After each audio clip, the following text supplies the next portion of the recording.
Alors, j'espère que d'ici à ce que cette vidéo sorte, ce sera encore d'actualité. Et si c'est plus d'actualité, en tout cas, il reste des trucs assez intéressants dans ce que je vais vous dire, notamment sur les questions de l'instrumentalisation de l'homophobie. Donc, actualisez ça avec ce qui sera arrivé depuis. Like, cloche, Like, abonnement. ouais. Ah, très bonne intro.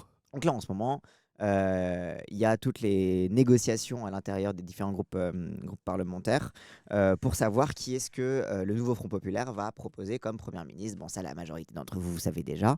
Et du coup, plusieurs noms ont été proposés, hein, alors, c'est marrant parce qu'au début, je vais passer un tweet. Ça fait partie des journalistes un petit peu qui ont les infos en off et qui les tweetent.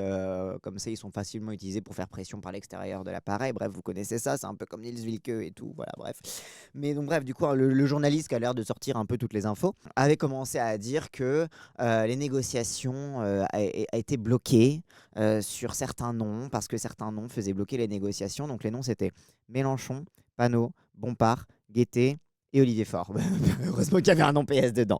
Parce que sinon, on aurait pu croire qu'en fait, les négociations bloquées parce qu'ils voulaient surtout pas envoyer un insoumis. Mais bref, vous savez, c'est l'union. Et du coup, l'UMA ensuite a annoncé dans la foulée que les négociations étaient potentiellement débloquées par un nouveau nom qui était proposé, qui était celui de Huguette Bello, qui avait été proposé du coup par les communistes. C'est pour ça que c'est l'UMA qui a embrayé dans la propagande. En gros, globalement, c'est un peu tous les réseaux de diffusion du PCF qui ont un peu poussé le nom d'Huguette Bello.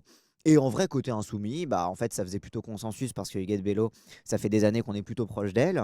Encore une fois, on l'avait invitée en 2021 aux amphis pour faire le grand discours qui était quand même les amphis de lancement de campagne de la présidentielle de 2022. En 2021, c'est le lancement de campagne pour 2022. Huguette Bello qui avait vraiment été pas mal, même révélé d'ailleurs au public insoumis à ce moment-là, hein. Moi, je voyais mes potes réunionnais, ils étaient en mode bah oui, vous la connaissez pas encore, oui, elle est trop stylée, bref. Et Huguette Bello dit qui, depuis, en fait, nous soutenait énormément à chaque fois que des insoumis, et notamment Mélenchon, faisaient un déplacement à La Réunion, c'était elle qui les accueillait, qui leur faisait visiter, qui faisait des trucs ensemble, etc. Enfin bref.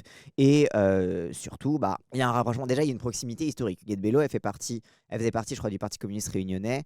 Et au sein du. Alors, je ne sais plus exactement si c'est une scission ou si c'est une tendance, mais elle fait partie de PLR, donc pour la Réunion, qui est un petit peu une scission slash tendance du Parti communiste réunionnais, qui est un peu, on va dire, assez proche de la fille. On va dire, c'est une scission. Ok, d'accord. Donc, c'est une scission du Parti communiste réunionnais, qui est plutôt proche de la fille, mais qui garde quand même des bons liens avec le Parti communiste. Lorsqu'elle était députée, jusqu'en 2022, du coup, elle siégeait au groupe GDR, donc qui est le groupe des communistes à l'Assemblée nationale. Elle s'est fait têche pour avoir désobéi à Paul Vergès. Ah, ok. Du coup, ça faisait partie un petit peu, en effet, c'était une proposition de consensus, qui en plus, elle est présidente de la région de La Réunion, présidente et donc dans sa majorité. Elle a des socialistes, elle a des communistes, elle a des insoumis, etc. etc. Donc en fait, elle réalise à elle-même, en fait, à l'échelle d'une région qui est quand même une région assez importante en France, qui est une région dans laquelle il y a déjà certaines mesures qu'on aimerait mettre en place, comme par exemple le blocage des prix. Donc bref, région emblématique pour le programme, pour le fait que c'est une coalition de la gauche qui gouverne et du coup qu'elle sait faire le lien entre ces différentes forces de gauche. Elle est déjà dans le nouveau Front populaire depuis longtemps en fait. Mais bien sûr, mais de toute façon, elle est déjà proche du PCF et proche de la FI depuis très très longtemps. Et les écolos, apparemment, étaient en mode oui, why not, sans vraiment se prononcer. Mais en tout cas, ils étaient en mode oui, why not, ça pourrait débloquer. Les seuls qui bloquaient, c'était le Parti Socialiste. Pourquoi le Parti Socialiste bloque? Parce que le Parti Socialiste veut Olivier Faure et puis c'est tout. Moi, je pense aussi que Fort, à l'intérieur du PS, il a négocié le NFP d'accepter le programme aussi en disant vous inquiétez pas, on aura un Premier ministre PS, quoi. Oui, parce que du coup, voilà. Donc Carole Delga qui dit mise au point pour stopper les fausses informations parce que du coup il y a un article du Monde au Front populaire pourquoi le PCF, LFI et les Verts soutiennent la piste Huguette Bello à Matignon. Bon, visiblement les Verts n'étaient pas encore d'accord là-dessus, hein. Bon bref, c'est leur problème, c'est leur dos, hein. S'ils sont incapables d'avoir une ligne cohérente, c'est leur faute. Et donc Carole Delga qui dit voilà, donc ma position est constante. Si j'ai beaucoup d'estime et d'amitié pour Huguette Bello, je soutiens une candidature socialiste au poste de Premier ministre. Parce qu'en fait, c'est ça le problème. Ils ont rien contre Huguette Bello personnellement. Et puis après, on va parler des accusations d'homophobie. Ils ont rien contre Huguette Bello personnellement. Même je pense certains l'apprécient beaucoup. Et puis bon, j'imagine que ils ont dû traiter aussi avec elle à plusieurs moments. Donc le problème, c'est pas Huguette Bello. Le problème, c'est que c'est le PS. Et que si c'est pas le PS qui gagne, c'est voilà, c'est tout. C'est juste, ils veulent absolument, ils sont en mode PS is back. Ça y est, c'est bon, on a gagné, on peut retrouver notre place centrale à la gauche. Du coup, on va rien laisser passer aux insoumis, aux cocos, etc. On va arrêter de se faire dicter notre ligne politique par ces autres gauchistes. C'est ça qui se passe. C'est ça, il y a une inversion des rapports de force. Là, ils sont vraiment là-dedans. Mais franchement, le discours de Glucksmann en mode il y a une inversion des rapports de force là, c'est exactement le mindset dans lequel sont les gens du PS. Le PS, dites-vous, Ça fait des années qu'ils sont au pouvoir, qu'ils bénéficient de l'alternance gauche-droite, etc. Ils ont une mentalité d'héritier. Quand tu as l'habitude de l'alternance gauche-droite, tu sais qu'une fois le quinquennat d'un autre, ou alors une fois quelqu'un pourra plus se présenter comme président, ça va être naturellement à toi de retourner au gouvernement. Donc quand l'UMP a fini de gouverner, tu sais que naturellement, comme de toute façon les gens ils vont détester ce qui se fait à l'UMP, etc., parce qu'on est dans un monde présidentiel et qu'on nous demande d'être absolument unanime dès qu'on élit un président, et que forcément la réalité du pouvoir ne peut que décevoir par rapport à l'unanimité qu'exige l'élection présidentielle. Bref, donc ils savent qu'ils vont hériter de cette alternance. Et le PS, du coup, depuis Macron, ils sont en mode merde, bon, c'est dommage, on n'arrive plus à hériter de cette alternance.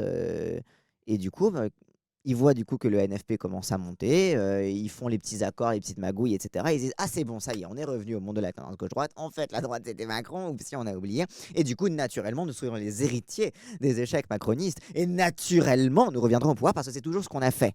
Donc c'est ça qui se joue au PS. Donc c'est pour ça qu'ils veulent une personne du PS et personne d'autre. C'est parce que leur arrogance est consubstantielle à leur positionnement politique. Et donc c'est pour ça que le PS est prêt à mettre en danger les négociations et à mettre en danger toute la crédibilité de la gauche, parce que simplement ils sont persuadés que au prochain coup ce sera pour eux, et qu'ils feront tout pour construire ça.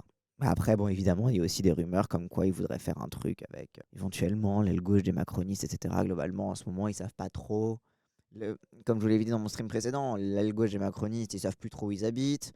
L'aile droite du PS, ils veulent plus trop. Enfin, ils veulent continuer d'habiter au PS, mais pas avec les mêmes personnes. Donc, il y a aussi une possibilité que certains sont en train de magouiller à l'intérieur pour faire des petites alliances avec le centre, hein. Donc, bien évidemment, bon, ça, c'est leur dos. Mais bon, parce que qu'est-ce qui s'est passé? Donc, Huguette Bello a été proposé. Plein de gens ont commencé à être assez unanimes en mode ah bah ouais, tiens, bah c'est une bonne solution pour débloquer. Vas-y, why not? Huguette Bello, c'est très très bien. En plus, vas-y, très bien, let's go. Et du coup, le PS en panique a lancé dans les boucles d'HES, homosexualité et socialisme, donc qui est donc l'association homosexuelle, hein, LGBT du PS, a commencé à lancer une information qui, en effet, peut poser question, qui est le fait que Huguette Bello, lors de la loi sur la manif pour tous en 2012, enfin en 2013 du coup, n'avait pas pris part au vote. Elle s'était pas abstenue, elle n'avait pas voté contre, elle n'avait pas voté pour non plus. Elle, simplement, elle n'était pas venue à l'Assemblée, elle était en mode, voilà, je prends pas part au vote.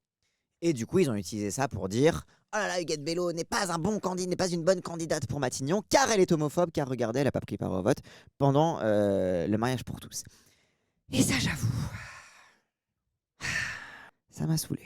Donc revenons. Qu'est-ce qu'il reprochait exactement à Huguette Bello? Il lui reprochait, en effet, de ne pas avoir pris part au vote sur le mariage pour tous. Et c'est vrai qu'à l'époque, la Réunion, une majorité des députés de la Réunion à l'époque étaient partis socialistes, et les députés socialistes de la Réunion avaient tous voté pour. Les députés ultramarins du groupe GDR, donc du groupe communiste, s'étaient tous abstenus ou n'avaient pas pris part au vote. Parce que c'est aussi une réalité dans les Outre-mer, c'est que bah oui, clairement, quand tu traites toute une population entière comme une sous-population de la France, quand tu les traites de façon post-coloniale, bah, bien évidemment que tout le pacte progressiste qu'il peut y avoir dans la métropole ne passe pas exactement de la même façon. On parle souvent du fait que la colonisation a amené énormément des considérations, on va dire, modernes sur l'homosexualité et donc sur l'homophobie. Je ne suis pas en train de dire qu'avant c'était un havre de paix et un paradis, etc. Mais en tout cas, il y a des constructions spécifiques aux métropoles qui ont été importées dans les colonies. Mais il y a aussi un truc que, bah, évidemment, quand tu traites une population comme des sous-merdes et que tu leur dis en plus vous êtes d'autant plus des sous-merdes qu'en plus vous êtes vraiment des sales homophobes, bah, ça va pas aider les militants à faire avancer leur cause, puisque les militants du coup ultramarins, mais tout comme les militants et militantes des différents pays africains, bah, ils vont voir des gens en leur disant ce serait bien de ne pas être homophobe, et les gens ils leur disent ah ben vous nous parlez comme les gens de la métropole qui nous traitent de sauvages, alors du coup on vous écoute pas. Donc ça n'aide pas du tout les militants locaux à faire avancer leur cause. Enfin bref, oui, le côté de mission civilisatrice, etc., qui est totalement en fait la ligne du Parti socialiste sur la mission civilisatrice et sur l'utilisation. Bof, la Réunion est pas particulièrement homophobe, j'ai vécu des gays dans mon lycée en mode assumé, il y en avait. Oui, bien sûr, c'est pas une question de. Je suis pas en train de dire que dans les Outre-mer, vraiment tout le monde est homophobe, c'est horrible, etc. Mais simplement, il n'y avait pas de marge de fierté jusqu'à très très récemment. Non, mais là, tu parles de quand dans ton lycée? Oui, à Caen, ouais, c'est vrai. Parce que le mariage pour tous, les gens, c'est vieux. Ça a beaucoup changé. Et la méta, elle ça a changé. Beaucoup de choses, justement. Oui, jusqu'à 2021. Jusqu'à 2021, il n'y avait pas de marge de fierté. En 2012, il y a eu une marche pour l'égalité, et là, l'égalité, qui était une marche justement dans la ville dont Huguette Bello était maire. Mais bon, ça évidemment, personne n'en parle, que du coup, elle a accueilli dans sa ville la marche pour demander l'égalité et le mariage pour tous, enfin bref. Donc il y a eu une marche comme ça qui n'était pas... Ça, oui, c'est ça, c'est à Saint-Paul. Donc il y a eu quelques marches pour l'égalité et la légalité, mais jusqu'en 2021, il n'y avait pas de Pride à La Réunion. C'était des marches qui étaient un petit peu déguisées, etc., mais c'était pas sous le... Passons la question des équilibres politiques dans les Outre-mer. Passons la question, etc. On peut très bien se dire qu'en effet, en 2013, Huguette Bello était peut-être un peu réactionnaire et ne voulait pas que les homosexuels se marient. Peut-être que, pour le mariage pour tous, Huguette Bello avait foot. Tout comme tous les députés ultramarins qui siégeaient à GDR. Peut-être. Depuis, alors même que le Parti Socialiste et François Hollande avaient prévu ce qu'on appelle une clause de conscience des maires. C'est-à-dire que si un maire n'est pas d'accord avec l'homosexualité, le maire a le droit de faire avoir une clause de conscience pour ne pas célébrer le mariage homosexuel des gens. C'est Hollande qui a fait ça. Hein.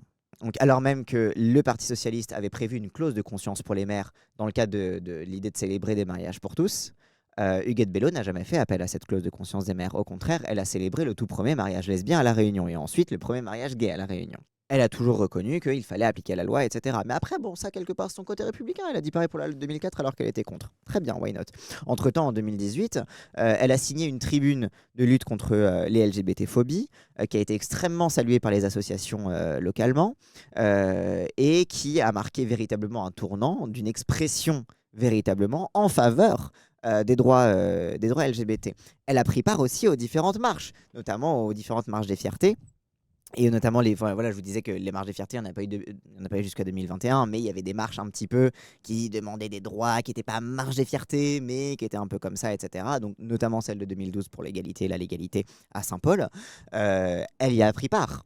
Elle y a pris part en ayant des discours assez clairs. Donc, seuls 2 élus politiques étaient présentes dans le cortège hier, la maire de Saint-Paul, Huguette Bello, et la conseillère départementale, Yvette Duchman. C'est une discrimination planétaire, explique la première. Planétaire. Huguette Bello parle de l'homophobie comme une discrimination planétaire. Avant de préciser que l'Union des femmes réunionnaises soutient ces victimes dont certaines ont été emprisonnées, torturées et même tuées. La jeunesse nous montre aujourd'hui qu'elle est capable de se mobiliser sur le sujet. Yvette Duchman, de son côté, a vu ses élèves souffrir de la répression avec des enfants jetés dans la rue à cause de leur orientation sexuelle. Chaque jour, 48 adolescents se donnent la mort car ils sont homosexuels et ce n'est pas compris. Il n'y a qu'une chose à faire vivre en chacun de nous, l'amour, l'acceptation de l'autre, etc. Bref, on peut très bien imaginer qu'en effet, en 2013, peut-être qu'Huguette Bello était un peu réac. Elle voulait pas trop s'en mêler. Elle voulait avoir foot. Mais entre-temps, si elle était homophobe en 2013, elle ne l'est clairement plus aujourd'hui. Et est-ce que c'est pas ça aussi le militantisme ? Parce qu'à un moment, c'est un truc, c'est marrant, on le fait toujours contre les femmes racisées, c'est assez bizarre. Je sais pas si vous vous rappelez, mais la suppléante de David Guiraud avait été épinglée pour ça. Sa suppléante taxée d'homophobie, David Guiraud veut attaquer le printemps républicain, puisque David Guiraud a eu le tort d'avoir une suppléante qui s'appelait Scheherazade Bentorki. Et du coup, forcément, Amine El Khatmi est allé voir c'est une femme arabe, est-ce qu'elle était un peu homophobe en 2013 ? Et en effet, elle était contre le mariage pour tous en 2013. Mais depuis, elle dit qu'elle a évolué, elle a changé d'avis. Donc voilà, donc j'avais 26 ans, j'avais un peu tout mélangé entre mes convictions personnelles et ce débat qui avait été mal ficelé à l'époque. Je n'ai plus aucune ambiguïté sur le sujet, j'aimerais bien qu'on ne me réduise pas à cette histoire, confiait-elle alors, assurant aussi avoir changé d'avis sur le mariage entre personnes de même sexe et d'assumer l'intégralité du pouvoir de Jean-Luc Mélenchon. C'est bizarre qu'on l'ait fait à Scheherazade Bentorki. On l'a aussi fait à Rachel Keke. On a retrouvé des vieux posts Facebook, dont certains en effet, où il y a des trucs un petit peu borderline sur l'homophobie. Et après, elle a dit non, je me suis politisée. Avec la grève de l'hôtel Ibis Batignolles, je me suis politisée, j'ai découvert d'autres trucs. Et en fait, je me suis rendu compte que c'était nul et ce n'est plus ce que je pense. Mais on l'avait fait aussi, en effet, avec Rachel Keke. On avait déterré ces vieux tweets. On l'avait fait avec Amal Bentounsi. Globalement, tous les Noirs et les Arabes, s'ils ont dit un truc homophobe il y a 10 ans, on va les terminer, quoi. Allô, j'étais transphobe depuis que j'ai transitionné, mais bien sûr. Et en fait, oui, c'est moi, ça pareil, aussi. Hein. C'est moi, que je lorsqu'on parle en secret, j'étais homophobe IRL. Hein. C'est réel. Mais en fait, c'est que, comment dire, pendant un bon petit temps, notamment quand il y a eu Catherine Vautrin, donc ancienne de la Manif pour tous, qui a rejoint le gouvernement Macron, etc., il y a eu un petit peu un discours assez confus chez nous. Il y avait certains qui disaient il faut prendre le moindre prétexte pour attaquer les macronistes, et du coup, une participation à l'époque à la Manif pour tous, même si depuis ils ont affirmé qu'ils ont changé d'avis, etc., on va les traiter encore comme des homophobes indécrottables. Et c'est ce qui a beaucoup été fait pour beaucoup de macronistes qui avaient été membres de la Manif pour tous, ou alors avaient été contre le mariage pour tous, à qui la gauche a décidé de ne rien pardonner pour dire c'est encore des homophobes, c'est la preuve que le gouvernement Macron est un gouvernement homophobe, parce qu'on avait besoin un petit peu parfois de ce genre d'argument. Moi j'ai toujours trouvé que c'était un argument débile.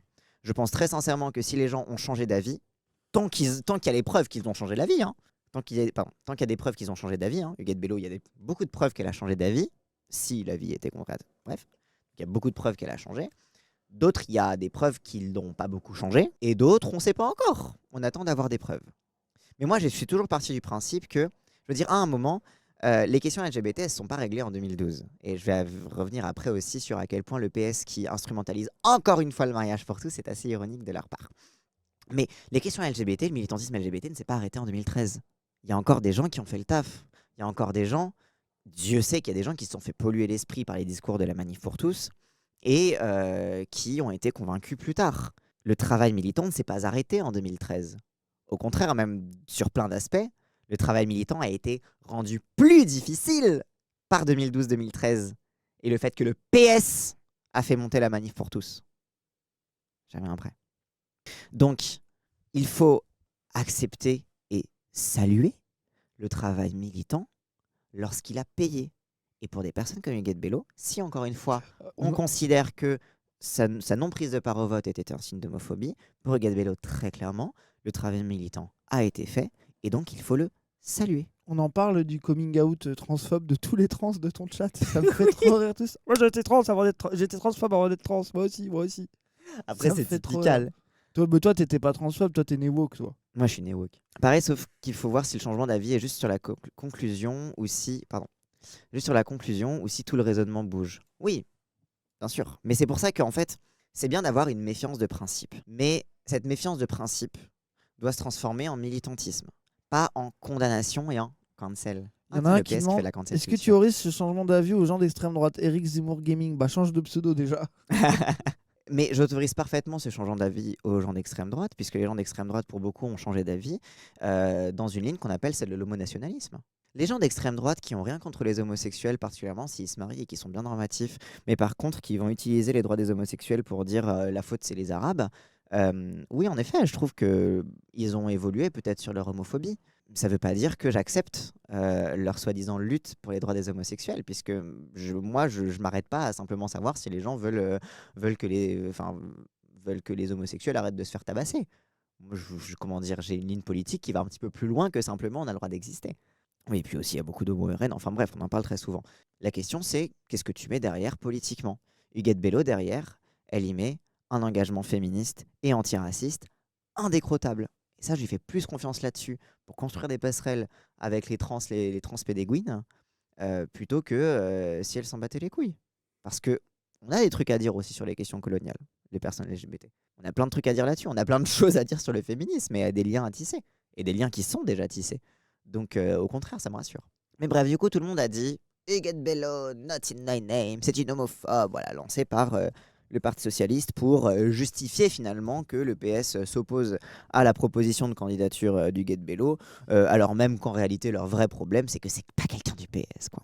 Donc, je vous ai énoncé un petit peu les différentes raisons pour lesquelles c'est de la merde et pour lesquelles, voilà. On va venir après sur la question de l'instrumentalisation de l'homophobie et de l'homosexualité. Parce que ça, c'est un truc dont j'avais déjà parlé en Zawa Talk et qui m'énerve particulièrement. Ça m'énerve tellement que j'ai fait un trade, alors que je fais jamais de trade. Pourquoi ça m'énerve particulièrement que le PS fasse ce genre de magouille politicienne sur le dos de la lutte pour les droits des homosexuels? Ce fameux mariage pour tous, qui était une telle avancée pour nos droits, merci le PS. Donc bref, l'instrumentalisation de l'homophobie est tellement emblématique du PS, et je dis, à un point où il n'en réalise même pas l'ironie. Donc le mariage pour tous, c'est une grande promesse de François Hollande. Ça faisait partie de son programme, il y a eu il y a même un phénomène de vote LGBT pour François Hollande, parce que François Hollande, je ferai le mariage pour tous. En étant, ouais, incroyable, qu'est-ce qu'il est progressiste. Il disait aussi, mon ennemi, c'est la finance, je vais taxer les super profits. Ah oui, merci, bravo. Etc. Une fois arrivé au pouvoir, François Hollande, du coup, dès 2012, a commencé à mettre en branle, sa fameuse réforme, donc la loi qu'on appellera plus tard la loi Taubira. Merci Hugo 2.0. Donc c'est un des premiers trucs qu'il a commencé à mettre en place. Ça a duré 1 an. C'est bizarre quand même, parce qu'il était président, il avait la majorité absolue à l'Assemblée nationale, il avait un momentum avec sa campagne, tout le monde était en mode génial, on va voter Hollande, le mariage pour tous, on est trop heureux, etc. Il aurait pu la faire passer comme une lettre à la poste. Donc voilà. Donc pourquoi est-ce qu'il a attendu? Certains socialistes, de mauvaise foi, répondent que en réalité, il a fait autant patienter le mariage pour tous parce qu'il voulait être sûr que toute la France soit d'accord. Il voulait être sûr d'avoir une majorité d'adhésion au sein de la population française. Et du coup, il faut vraiment que le débat se porte partout. pour vraiment que les gens aiment bien les homosexuels. Parce que c'est ce qui se passe quand tu laisses les médias débattre des droits des homosexuels à la fin, les gens ils les adorent. Donc bref, sauf que la majorité il l'avait. Il s'était fait élire sur ce programme très clair et Dieu sait que c'était un truc assez central dans sa campagne quand même. Il avait une majorité à l'Assemblée nationale, il avait une majorité dans la population, hein. Les sondages montraient que la majorité des Français étaient pour le mariage pour tous et l'adoption et même la PMA. Rappelle qu'en 2012, il y avait une majorité des Français qui étaient pour la PMA pour les lesbiennes. Qui se souvient? Et donc bref, donc ils auraient pu faire passer la loi comme une lettre à la poste, illustrant donc la simplicité, la normalité d'une telle mesure. Bah oui, si tu dis que bah, maintenant les homosexuels c'est normal, il faut vivre avec son temps, et qu'en fait c'est simple et c'est normal, ils pourraient se marier, c'est une simple question d'égalité, etc. Bah fais passer la loi comme une lettre à la poste, et ça montre la simplicité du truc. Ils ne l'ont pas fait. Ils l'ont fait traîner. Parce que le mariage gay, c'était leur seule mesure progressiste. Derrière, ils voulaient faire plein de lois bien dégueulasses de casse du système social. Rappelle qu'à ce moment-là, c'était la crise des dettes souveraines au niveau de l'Union européenne, qui avait la crise grecque en même temps, que tout le monde appelait à la France à mettre en place des politiques d'austérité et donc réduire les dépenses publiques et donc détruire le système social français. Et donc, le programme de Hollande, c'était ça. C'était de détruire le système social. Et le mariage pour tous, c'était la seule mesure progressiste. Et donc, François Hollande a fait durer le débat pour continuer de pouvoir se placer comme le progressiste, pour continuer de pouvoir se présenter comme le président de gauche, alors même que, en même temps, il se préparait à faire passer les pires lois. Donc en fait, et quand je dis qu'il a fait traîner, etc., c'est que, vous savez, lorsqu'on passe une loi à l'Assemblée nationale, on peut décider un petit peu comment dire, de la vitesse avec laquelle on fait les amendements, par exemple, avec laquelle on examine les amendements, on examine les articles, etc. Et ils ont pris la décision sur comment dire, sur le timing à l'Assemblée nationale et le timing médiatique. Ils ont pris le pari de prendre le timing le plus large possible. Donc c'est quand on dit qu'il a fait traîner le truc, c'est pas en mode ah ben non, c'était pas sa faute parce que là, non, c'est eux qui décident de l'agenda. Donc bref. Et en même temps, qu'est-ce qui s'est passé? Bah, il y a eu des magouilles. La promesse de campagne, c'était mariage, adoption, PMA. C'était la promesse de campagne. Dès qu'ils ont mis en place ce petit truc, le PS voulait pas de la PMA. Hein, c'était, voilà, la PMA, c'était pour avoir les LGBT avec eux. Parce que globalement, s'ils mettaient pas la PMA, c'était un peu compliqué d'avoir les lesbiennes. Et bon, l'intérêt LGBT à l'époque, c'était en mode quand même, faut nous mettre la PMA. Et bon, c'est quand même le bundle de votre promesse. Dès les premiers rendez-vous ministériels, ils ont enterré la promesse de la PMA. C'est trop compliqué. Même chez nous, ça fait débat. La PMA, ça faisait trop débat chez les socialistes. Voilà. Donc ils se sont dit, on vous l'a promis, mais on n'a pas envie d'essayer de convaincre les nôtres. On n'a pas envie, je sais pas, de militer pour vos droits à l'intérieur de notre parti. On va l'enterrer. Voilà. Les gens, ils vont pas comprendre. Et en plus, en même temps, tu avais déjà des gens de droite qui préparaient leurs petits éléments de langage.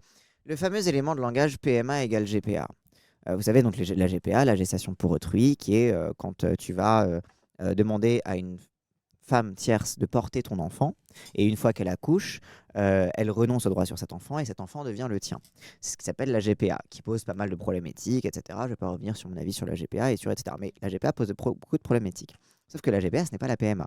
La PMA, c'est tu es une femme, ou alors tu es quelqu'un qui est en capacité de porter un gosse. À l'époque, c'était compliqué pour les trans, donc on va dire tu es une femme.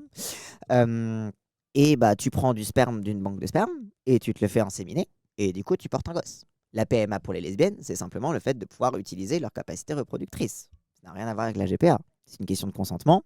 Ce n'est pas une question comme la GPA qui est de marchandisation du corps humain, etc. Non, là, tu marchandises pas ton corps, c'est le tien. Mais l'extrême droite et la droite a commencé à faire circuler le discours. Merci Ketch, merci pour le 10e mois d'abonnement.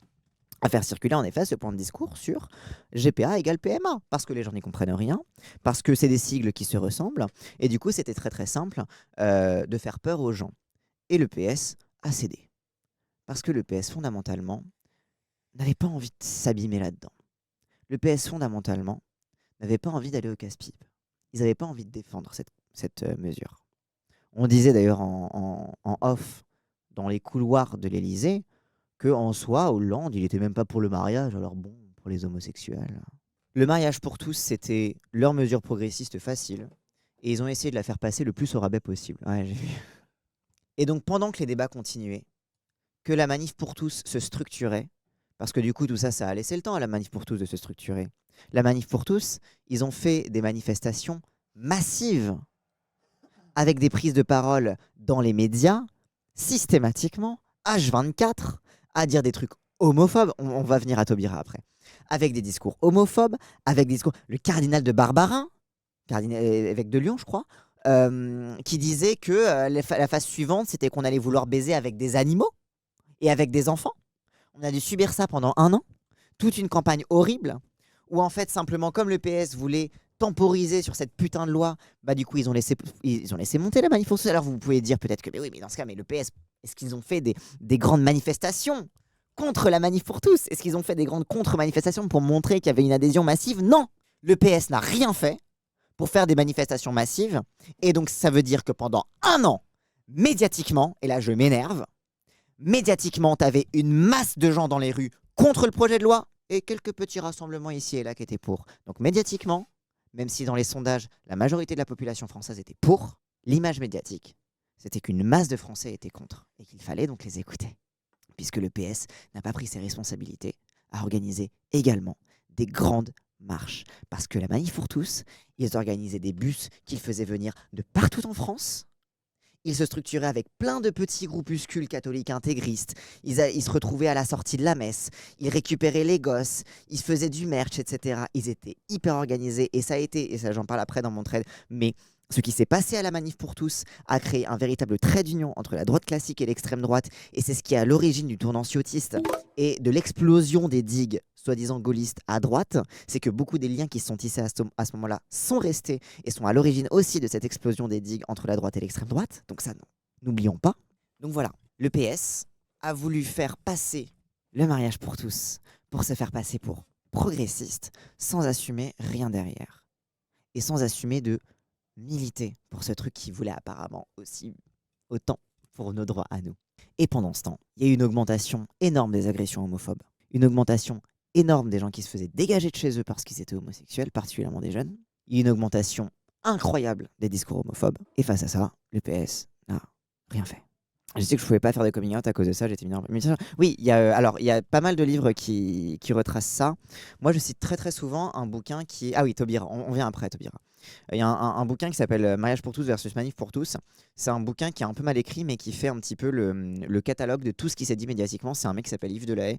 Je le connais pas, hein, mais il a fait un catalogue exhaustif de tous les discours dans la presse, de tous les positionnements des uns et des autres. Donc ça, si vous voulez un truc vraiment exhaustif, vous pouvez vraiment trouver des sources sur tous les discours médiatiques à l'époque. C'est ce bouquin-là de Yves Delahaye, Manif pour tous versus Mariage pour tous. Il y a le bouquin de Rosane Le Carboulet, qui a fait un bouquin qui s'appelle Les Humiliés, sur cette période-là. Il y a aussi dans Qui a peur de la théorie queer de Bruno Perrault, il parle aussi des renoncements du PS sur ces sujets-là. Donc voilà, différents bouquins. Mais en tout cas, Les Humiliés de Rosane Le Carboulet, qui me semble que c'est le plus accessible sur ce sujet-là. Donc tandis que les débats continuaient, que nous faisions agresser et humilier par la Manif pour tous, le PS continuait de passer pour les gentils. Et ne parlons pas du renoncement sur la PMA, donc voilà, dont je vous parlais. Je rappelle que de base, la PMA faisait partie des promesses et ça a été enterré parce que vous comprenez, on n'a même pas envie de défendre ça auprès des nôtres. Donc voilà, dégagez les lesbiennes, vous puez, on n'a pas envie que vous deveniez maman. Des commentaires de Vincent Payon sur la théorie du genre, parce que donc à l'époque, le grand discours de la Manif pour tous, c'était le mariage pour tous va amener à la théorie du gender. Voilà, ça vient de là, de base. Et Vincent Payon, ministre de l'Éducation nationale, qui disait « Ah non, la théorie du genre, quelle horreur! Nous ne voulons pas de ça dans nos écoles. Ce serait terrible. » Parce que la théorie du genre, alors du coup, ils étaient incapables de... Voilà, du coup, ils se retrouvaient avec l'élément de langage de la théorie du genre. Et le PS, face à ça, il savait pas quoi dire, il savait pas quoi faire, vu qu'il voulait pas défendre ce truc. Il voulait pas défendre le fait que les gens puissent être trans au hasard. Et du coup, sur tous les plateaux télé, les représentants du Parti Socialiste disaient « Ah non, la théorie du genre, quelle horreur, vous avez raison.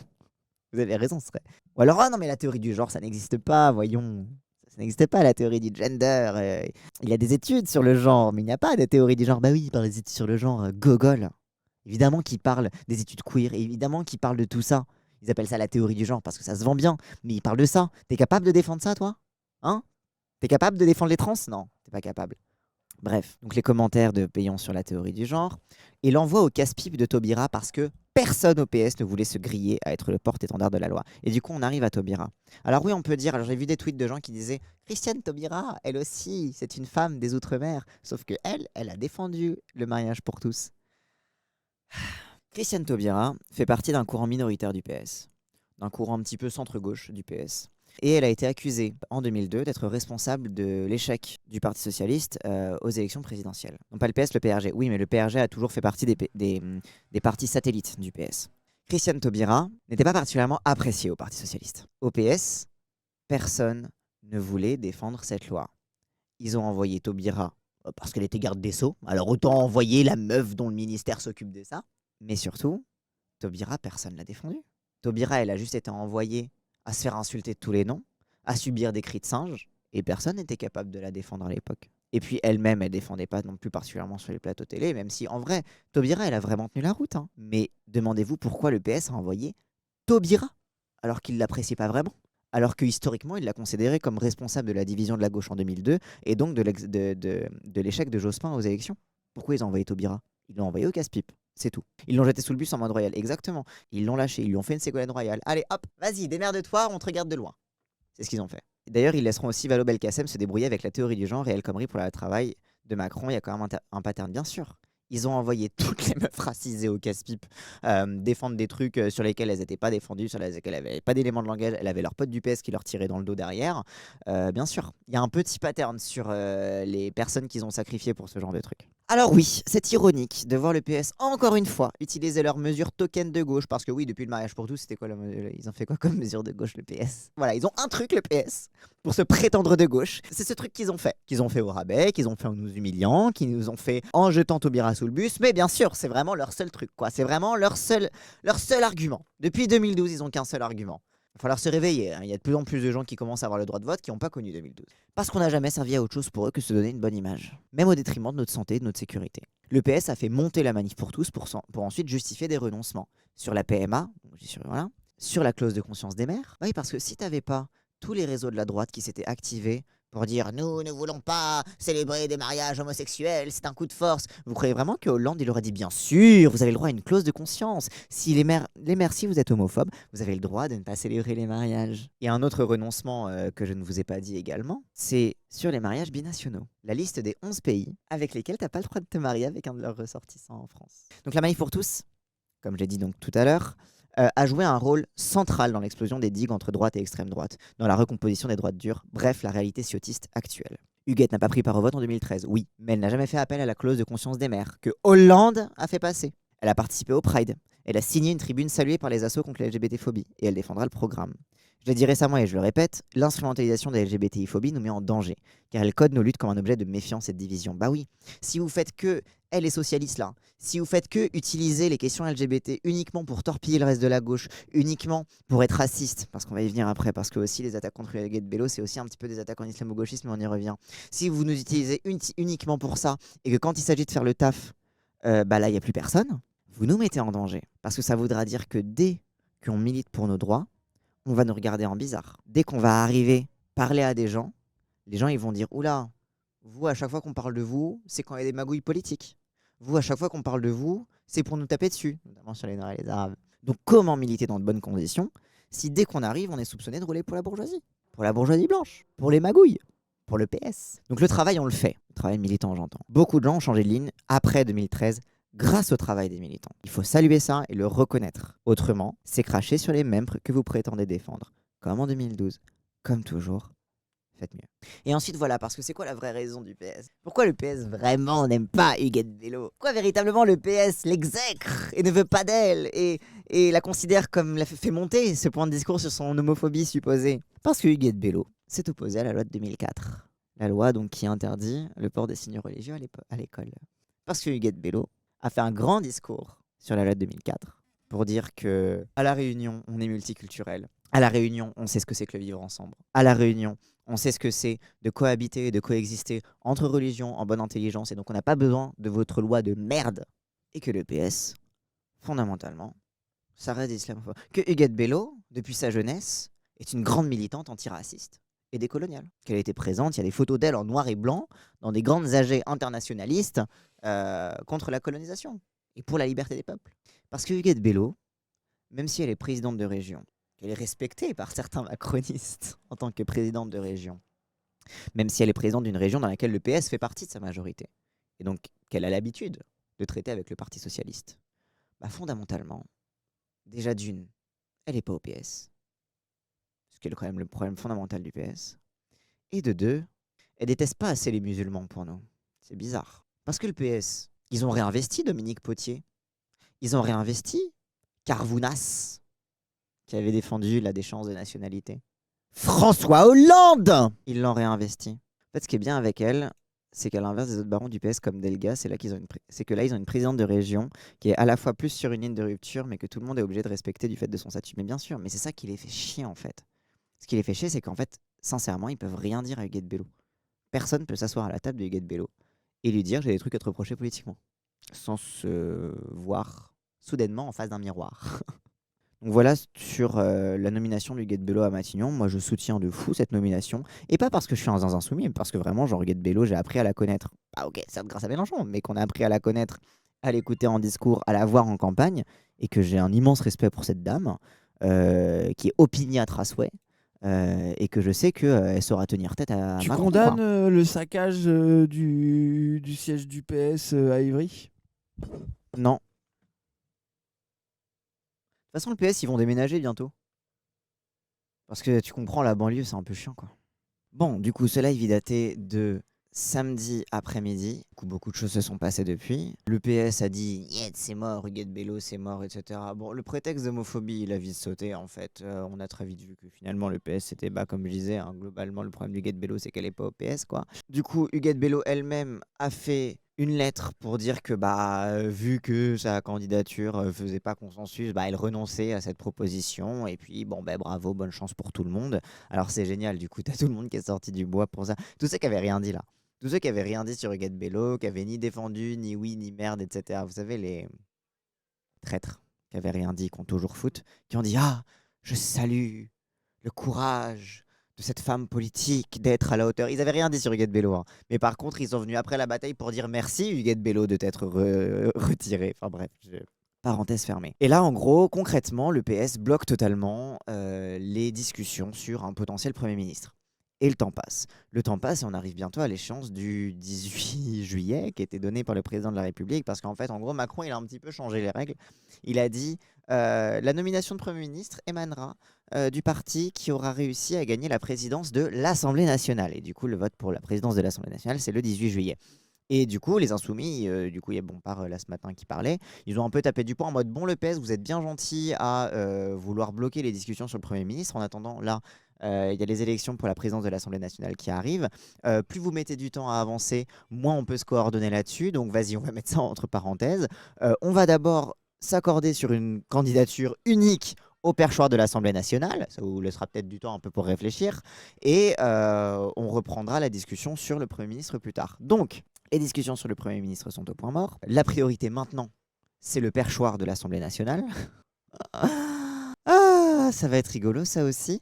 Et la suite au prochain épisode sur les discussions autour de le ou la futur Premier ou Première ministre. Du nouveau Front Populaire. Ça va être encore un feuilleton très rigolo.